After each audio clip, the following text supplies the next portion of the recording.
All right, it is yet again the Tuesday, and it's time for yet another Dev Diary number 44 for today, as Heinlein is still coming up, and one of the subjects that we'll be looking at today is the rework of the space creatures. Yes, all my bitching about the pirates being awful apparently worked out in the end because they're also part of this. So Wiz, who was at PAX, decided to put the Dev Diary up a day late. You know, there's nothing wrong with that. The guy needs to sleep as well, so there's nothing too bad about that. Anyway, the fifth part in a multi-part Dev Diary about a Heinlein 1.3 and unaccompanying, unannounced content DLC. Again, the term content DLC, not a fan of it. Just call it, you know, a content update or something like that, or something along those parts. I don't know what you want to do with it, but, you know, potentially. So let's take a look at this. Grounding the space creatures. Now, as you know, the space creatures in the game, they're various. They have their own mechanics. They just float around. They just don't do all that much. If you ever played around with them, you know what they can do. I'll maybe actually do a video about that as soon as Heinlein comes up, but we'll see. I've always loved the concept of the space creatures. Massive beings capable of living in vacuum, traveling between the stars underneath their own power. With Stellaris, I felt that we went a long way with the addition and fleshing out space creatures such as amoebas and crystalline entities, but we failed to really ground them in the setting. They appear to be just randomly scattered throughout the galaxy with no real sense of belonging or where they come from. This is actually kind of funny. Not the space amoeba, but the space whales.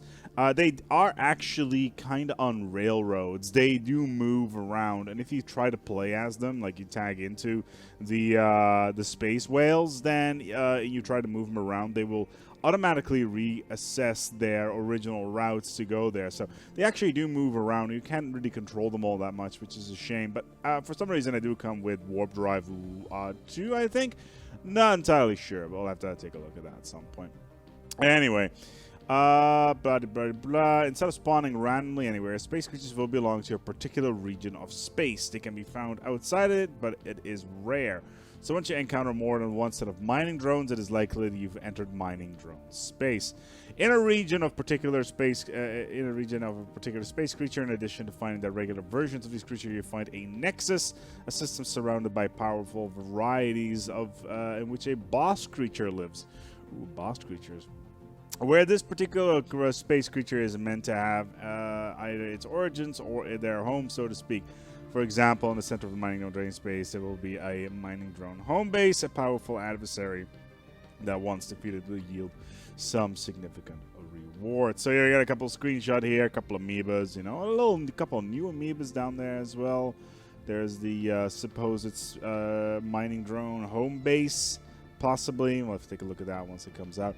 Let's take a look at space piracy, which is also a free feature.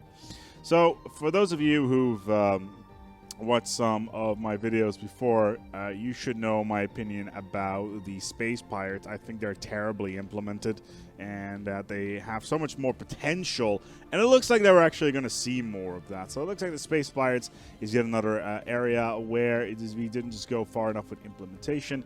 Part of it is because we lacked a real trade system for them to prey on. Even so, the one-off event that spawns a few ships that may or may not look completely different from anything else your species uses isn't up to par, and I agree. The space pirates missions, they kind of, at the moment, they kind of only exist as a introduction to space combat, and they can really screw you over pretty badly if you're not properly prepared. So that is something you want to keep your eye out before Heinlein comes out. As such, we've decided to make space pirates a type of their own space creature with a region of space they live in, a home base, and several more varieties of ships. From here, they will occasionally set out to raid interstellar empires across the galaxy until one of these empires had enough and attacks them at their source. That's actually kind of cool. I like that. That's cool. More fleshed out space pirates. That's always fun. Power and reward balancing, which is also a free feature. As part of these changes, we'll also be looking at the power of each space creature, tweaking or creating more variants to ensure that they do not cease being relevant as soon as the player has built a destroyer or two. We also look at rebalancing the rewards you get for killing and researching them to make them both finding and fighting them more rewarding experience overall. And the overall aim of our changes to the power and placements of space creatures is to make encounters with them rarer but more significant, and that all makes perfect sense. You know, if you have an area of space and it's like a big circle, and deeper you go into, the bigger the rewards are. That makes perfect sense, as well as, you know, the technology you can get out of that. That is all for today. Next week we'll be talking about enclaves, features in the DLC, which is the that's okay. So we're gonna get enclaves, a feature in the DLC that will be accompanying the Heinlein update. So, quick recap: updated space creatures, space piracy update, and reward and power rebalancing. And for next week, it looks like we're going to have a new thing involving enclaves, and I am completely at a loss of what this could mean. Until next time, take good care of yourselves and each other.